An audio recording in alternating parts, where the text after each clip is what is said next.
Please give this one to him, and he passed it over the counter. He made it a convention to carry on every pension day an offering for his master, and each time his greatest reward was the accountant's stock reply to his question, "What did the Sahib say?" He said it was very good. At last he made his masterpiece, a model of his officer frontage with himself at his post, a car at the entrance, and the chief getting down. This composite model was so realistic that while he sat looking at it, he seemed to be carried back to his office days. He passed it over to the counter on his pension day, and it created a very great sensation in the office. "Fellow, you haven't left yourself out either." People cried and looked admiringly at Singh. A sudden fear seized Singh, and he asked, "The master won't be angry, I hope." "No, no, why should he be?" said the accountant, and Singh received his pension and went home. A week later, when he was sitting on the pile kneading clay, the postman came and said, "A registered letter for you." For me, any letter would have upset Singh. He had received less than 3 letters in his lifetime, and each time it was a torture for him till the contents were read out. Now a registered letter. This was his first registered letter. Only lawyers send registered letters. "Isn't it so?" "Usually," said the postman. "Please take it back. I don't want it," said Singh. "Shall I say refusal?" asked the postman. "No, no," said Singh. "Just take it back and say you haven't found me." "That I can't do," said the postman, looking serious. Singh seemed to have no option but to scroll his signature and receive the packet. He sat gloomily, gazing at the floor. His wife, who had gone out and just returned, saw him in this condition and asked, "What is it?" His voice choked as he replied, "It has come." He flung at her the registered letter. "What is it?" she asked. He said, "How should I know? Perhaps our ruin." He broke down. His wife watched him for a moment, went in to attend to some domestic duty, and returned. Still found him in the same condition and asked, "Why not open it and see? Ask someone to read it." He threw up his arms in horror. "Woman, you don't know what you are saying. It can't be opened. They have perhaps written that my pension is stopped, and God knows what else the Sahib has said. Why not go to the office and find out from them?" "Not I. I will never show my face there again," replied Singh. "I have lived without a single remark being made against me all my life. Now," he shuddered at the thought of it, "I knew I was getting into trouble when I made that office model." After deeper reflection, he said, "Every time I took something there, people crowded round, stopped all work for nearly an hour. That must also have reached the Sahib's ears." He wandered about saying the same thing with the letter in his pocket. He lost his taste for food, wandered about unkempt, with his hair standing up like a halo, an unaccustomed sight, his years in military service having given him a habitual tidiness. His wife lost all peace of mind and became miserable about him. He stood at crossroads, clutching the letter in his hand. He kept asking everyone he came across, "Tell me, what is there in this?" But he wouldn't brook the suggestion to open it and see its contents. So forthwith Singh found his way to the City X-ray Institute at Racecourse Road. As he entered the gate, he observed dozens of cars parked along the drive, and a Gurkha watchman at the gate.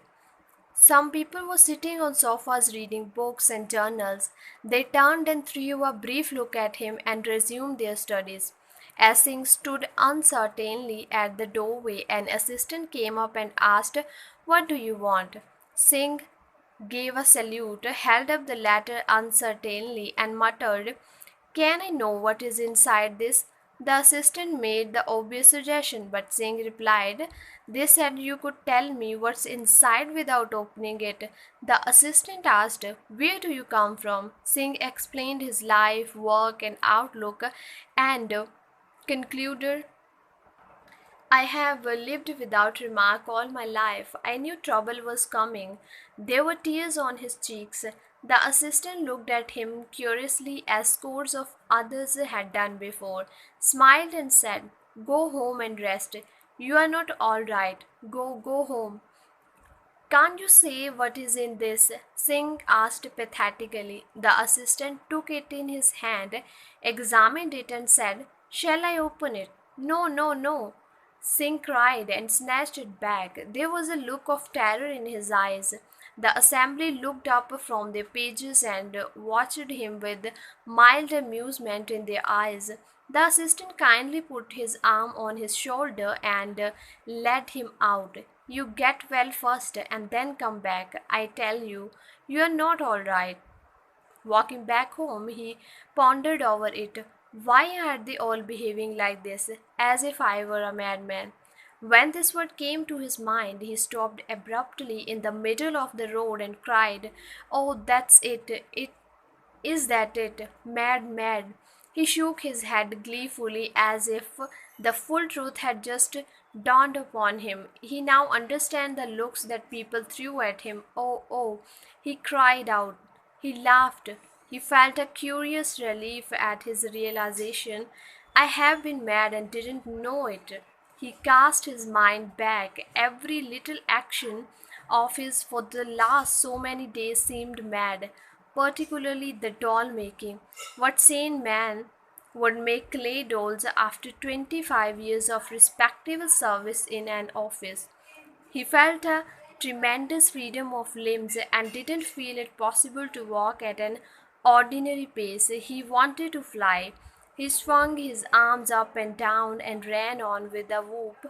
He ran through the market road. When people stood about and watched, he cried, "Hey, don't laugh at a madman, for who knows, you will also be mad when you come to make clay dolls," and charged into their midst with a war cry. When he saw children coming out of a school, he felt it would be nice to amuse their young hearts by behaving like a tiger. So he fell on his hands and knees and crawled up to them with a growl. He went home in a terrifying condition. His wife, who was grinding chili in the backyard, looked up and asked, "What is this?" His hair was covered with street dust. His body was splashed with mud. He could not answer because he choked with mirth as he said, "Fancy what was happened." "What is it?" "I am mad, mad." He looked at his work basket in a corner, scooped out the clay, and made a helmet of it and put it on his head. Arranged on the floor was his latest handiwork.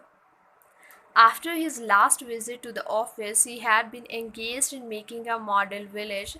It was a resplendent group, a dun road, red tiles, green coconut trees swaying, and the color of the saris of the village women carrying water pots. He derived the inspiration for it from a memory of his own village days. It was the most enjoyable piece of work that he had so far undertaken. He lived in a kind of ecstasy while doing it. "I am going to keep this for myself, a memento of my father's village," he declared. "I will show it at an exhibition where they will all give me a medal." He guarded it like a treasure. When it was wet, he never allowed his wife to walk within 10 yards of it. "Keep off, we don't want your foot dust for this village." Now, in this madness, he looked down on it. He raised his foot and stamped everything down into a multicolored jam. They were still half wet. He saw a donkey grazing in the street. He gathered up the jam and flung it at the donkey with the remark, "Eat this if you like. It is a nice village." And he went out on a second round. This was a quieter outing. He strode on at an even pace, breathing deeply, with the clay helmet on, out of which peeped his grey hair, his arms locked behind, his fingers clutching the fateful letter, his face tilted towards the sky. He walked down the market road with the feeling that he was the sole occupant of this globe. His madness had given him a sense of limitless freedom, strength, and buoyancy. The remarks and jeers of the crowds gaping at him didn't in the least touch him. While he walked thus, his eye fell on the bulb of a tall street lamp, bulb of the size of a papaya fruit. He muttered and chuckled. It had been a long cherished desire in him to fling a stone at it. Now he felt in his joyous and free condition that he was free from the trammels of convention and needn't push back any inclination. He picked up a pebble and threw it with good aim. The shattering noise of glass was as music to his ears. A policeman has his hand on his shoulder. "Why do you do it?" Singh looked indignant. "I like to crack glass papaya fruit, that's all," was the reply. The constable said, "Come to the station." "Oh, just when I was in Mesopotamia, they put me on half ration once," he said, and walked on to the station. He paused, tilted his head to the side, and remarked, "This road isn't straight." A few carriages and cycles were coming up to him. He found that everything was wrong about them. They seemed to need some advice in the matter. He stopped in the middle of the road, stretched out his arms, and shouted, "Halt!" The carriages stopped, and cyclists jumped off, and Singh began a lecture. "When I was a Mesopotamia, I will tell you fellows who don't know anything about anything." The policeman dragged him away to the side and waved to the traffic to resume. One of the cyclists who resumed jumped off the saddle again and came towards him with, "Why, it is Singh! Singh! What fancy dress is this? What is the matter?" Even through the haze of his insane vision, Singh could recognize the voice and the person, the accountant at the office. Singh clicked his heels and gave a salute. "Excuse me, sir. Didn't intend to stop you. You may pass." He pointed the way generously, and the accountant saw the letter in his hand. He recognized it, although it was mud stained and crumpled. "Singh, you got our letter." "Yes, sir." "Pass. Don't you speak of it." "What is the matter?" He snatched it from his hand. "Why haven't you opened it?" He tore open the envelope and took out of it a letter and read aloud.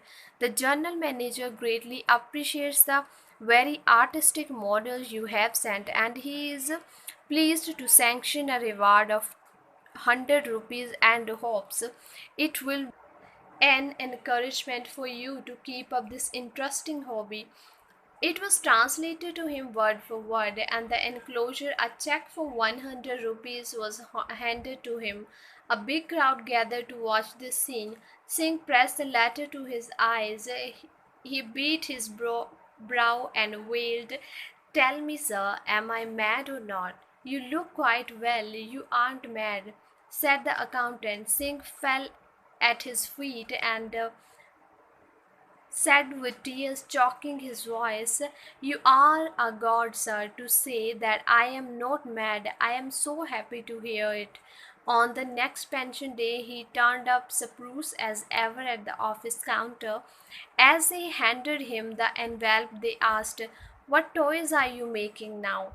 "Nothing, sir, never again. It is no occupation for a sane man," he said, received his pension, and walked stiffly out of the office.